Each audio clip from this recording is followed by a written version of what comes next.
Allah, izin bertanya Buya. Beredar video di TikTok yang menyebutkan sulitnya berikrar syahadat di Masjid Istiqlal. Dalam video tersebut, pengurus Istiqlal juga berkata, kalau mau masuk masjid harus sunat dulu biar gak kotor.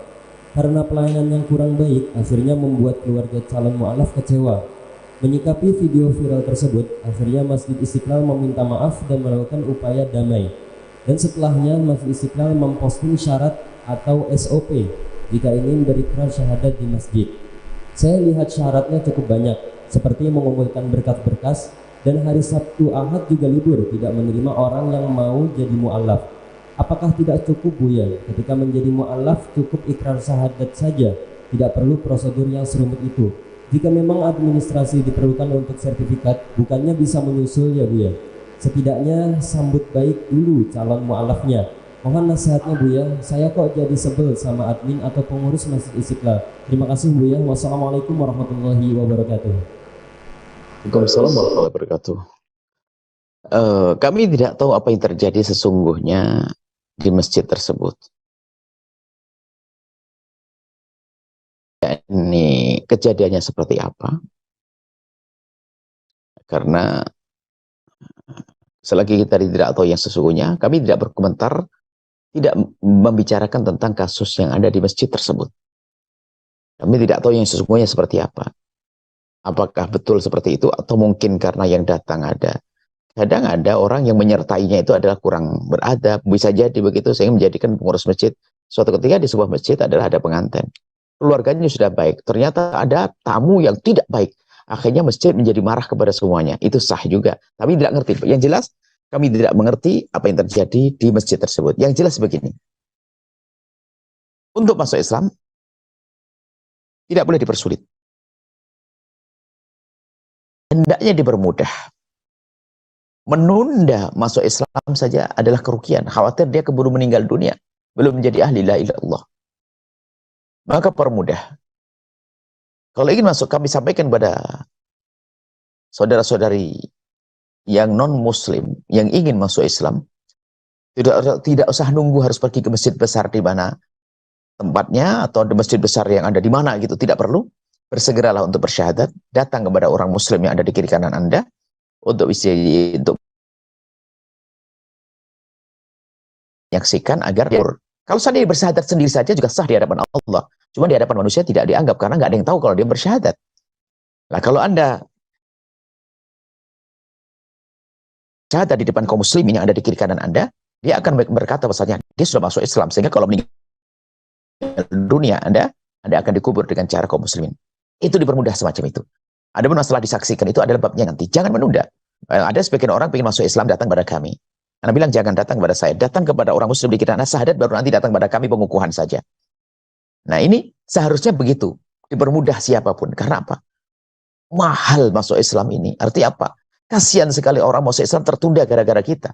Lalu dicabut nyawanya oleh Allah, dia di neraka jahanam selamanya, kasihan. Baik. Kemudian juga memang harus ada ilmu ya, supaya keluasan di dalam menangani permasalahan. Kalau masalah khitan, tidak sepakat kok. Empat madhab harusnya lebih mudah. Kalau seandainya tidak khitan pun, khitan adalah makromah. Ada sebuah, dikatakan bukan sesuatu yang bukan seperti dalam madhab Syafi'i, lebih ringan.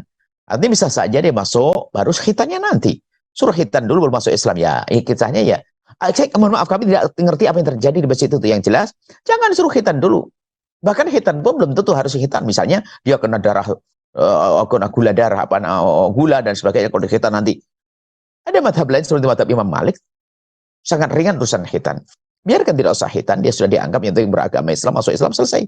Ada pun nanti khitannya nunggu proses, nunggu waktu yang berbeda. Jadi mohon dipermudah. Memang betul penanya adalah betul yang Anda sampaikan, memang harus dipermudah. Kemudian masalah-masalah yang lain, kita harus ada sedikit wawasan tentang hukum fikih agar sebuah tempat itu tanpa nyaman kalau ada orang ingin masuk Islam atau ingin datang ke masjid. Tentunya di sisi lain kami juga tidak bisa menyalahkan masjid seperti apa sih, karena masjid juga ada peraturannya. Karena adanya peraturan di sebuah masjid biasanya kadang-kadang adanya ketidakaturannya orang yang datang ke masjid, sehingga dibuat sebuah peraturan. Saya tidak ngerti. Mohon maaf, ini bukan ini masjid mana tadi Istiqlal, kami tidak ingin itu terjadi.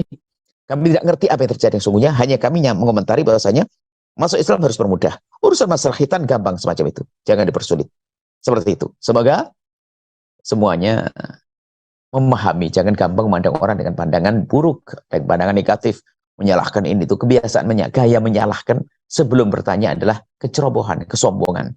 Akan tapi kita perlu bertanya dulu keadaannya seperti apa. Makanya saya juga tidak mengerti, maka saya juga tidak mengomentari tentang masjidnya, tidak. Tapi kejadiannya dimanapun tempatnya hendaknya seperti ini loh, itu rambu-rambunya. Masuk Islam dipermudah, urusan administrasi bisa nyusul ke depan, ya. Masalah hitan pun juga tadi saya sampaikan. Jadi kan orang datang ke tempat ibadah adalah dia senang, ha? Bahkan untuk orang non-muslim masuk masjid pun kan diperkenankan asalkan dapat izin dari kaum muslimin. Bahkan sebagian mengatakan biarpun satu muslim yang mengizinkan sudah sah kok. Nah, ya jika apalagi ya, tujuannya asalkan bukan untuk merendahkan masjid. Tujuannya pengen tahu keadaan masjid, pengen dengar kalamullah dan seterusnya, sah. Seperti itu. Semoga Allah menjauhkan kita dari prasangka buruk, saling mencaci, saling mengolok, dan semoga Allah menjadikan kita hamba yang bermudah, hamba-hamba yang lainnya untuk mendekatkan diri kepada Allah Subhanahu wa taala. Setelah Anda menyaksikan video ini, jangan lupa berselawat kepada baginda Nabi Muhammad sallallahu alaihi wa alihi wasallam.